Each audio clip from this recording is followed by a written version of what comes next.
नमस्कार, आप देख रहे हैं डीटीवी भारत और मैं हूं आपके साथ निर्भय किशोर। बिहार में 2 सीटों पर उपचुनाव है। सियासी समीकरण कई लगाए जा रहे हैं, कई कयासें भी चल रही हैं।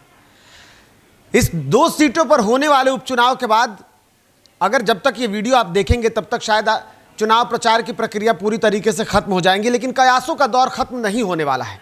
और ऐसे में अगर ये कयास लगाया जाए कि आरजेडी जो है वो जेडीयू में शामिल हो जाएंगी, कुछ लोग ये सोच भी सकते हैं। ये सोचने में कोई किसी को रोक नहीं है, क्योंकि नेता प्रतिपक्ष तेजस्वी यादव ये कह रहे हैं अब भी कि 2 सीटों पर होने वाले चुनाव के बाद खेल जो होगा वो होगा, खेला होगा। बंगाल की ये बातें अब बिहार में भी लगातार कही जा रही हैं, खेला होगा। लालू प्रसाद यादव ने भी अब चुनावी सभा को संबोधित कर दिया। आज की जो तस्वीरें थी बखूबी देखने के बाद अब यही लग रहा है कि सियासी खेला तो होगा, समीकरण बदलेगी। लेकिन क्या ये कह पाना कि राजद जो है वो जेडीयू में शामिल हो जाएगी, तो शायद ये थोड़ा अटपटा सा लग रहा हो, लेकिन ऐसा है। और ये हम नहीं कह रहे हैं, बल्कि ये कांग्रेस कह रही है। कांग्रेस का ये दावा है कि ऐसा ही कुछ होने वाला है। दरअसल बात कुछ ऐसी शुरू हुई कि मंगलवार को राजद गोवा के प्रदेश अध्यक्ष अहमद कादर के नेतृत्व में पूरी राजद ने जेडीयू का दामन थाम लिया है। यानी कि गोवा में अब राजद जो है वो पूरी तरीके से टूट गई। और जब मिलन समारोह हो रहा था तो बखूबी जेडीयू के जो नेता हैं आफाक अहमद, उन्होंने जो गोवा राजद के जो प्रदेश अध्यक्ष थे अहमद कादर, उनका स्वागत करते हुए कहा कि अब ये पार्टी मुख्यमंत्री नीतीश कुमार के नेतृत्व पर चलेगी। यानी कि अब जो राजद गोवा में थी वो जेडीयू में शामिल हो गई। और उसके बाद अब जो नेतृत्व करने वाले जो लोग थे अब तक, जिन्होंने राजद को स्वीकार किया था, राजद की नीतियों पर चल रहे थे, वो सभी लोग अब मुख्यमंत्री नीतीश कुमार के नीतियों पर चलेंगे। अब वो सभी लोग राष्ट्रीय अध्यक्ष ललन सिंह के बताए रास्ते पर चलेंगे और गोवा में बेहतर राजद परफॉर्मेंस कर सकता है। 2022 में चुनाव भी है, तो ऐसे में जेडीयू अकेले चुनाव भी लड़ सकती है। ये बातें हुई और इस बातों के बाद बिहार में भी उस बातों की आहट पहुंच गई, तो कांग्रेस ने एक बयान दे दिया। और ये बयान ट्विटर के माध्यम से, क्योंकि बखूबी आप समझते हैं कि आजकल की राजनीति अधिकतर ट्विटर पर ही चलती है, और ट्विटर पर एक ट्वीट आ गया।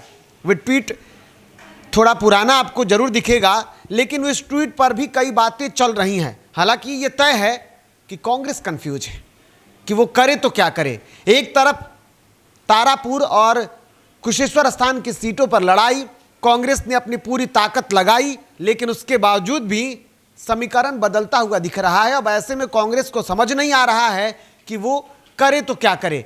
क्या जो पहले उनके साथी थे उनके साथ अब भी बने रहे? अगर उनके साथ अब भी बना होगा तो उनको कुछ ना कुछ अपनी जो एक पार्टी की जो दावेदारी है उससे थोड़ा सा झुकना होगा। लेकिन कांग्रेस के प्रवक्ता हैं असित नाथ तिवारी, उन्होंने गोवा की इस खबरों को ट्वीट किया है और बजाबते उस पर जो जनता दल यूनाइटेड यानी कि दिल्ली कार्यालय में जो ये मिलन समारोह हुआ उसकी कुछ तस्वीरों को उन्होंने साझा किया है। और असित नाथ तिवारी ने लिखा है कि बिहार में भी यही होना है। सवाल यही था और यही से ये कयास लगाए जाने लगे, क्योंकि अगर उन्होंने ये बयान दिया तो हो सकता है ये उनके तरफ से पलटवार हो, उनके तरफ से एक निशाना साधा गया हो राजद पर। लेकिन अब ये बातें सामने आ गई कि क्या सच में आरजेडी जो है वो जेडीयू में शामिल हो जाएंगी।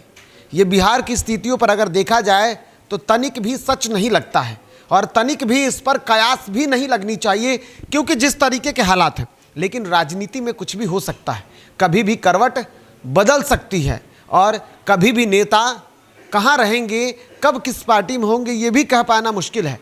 क्योंकि बिहार की राजनीति की तासीर बहुत गर्म होती है, और समीकरण कब बदल जाए ये कोई नहीं जानता। ये वही मुख्यमंत्री नीतीश कुमार हैं जो कभी राजद के साथ बिहार की कुर्सी को संभाला और रातों रात सत्ता परिवर्तन हो गई।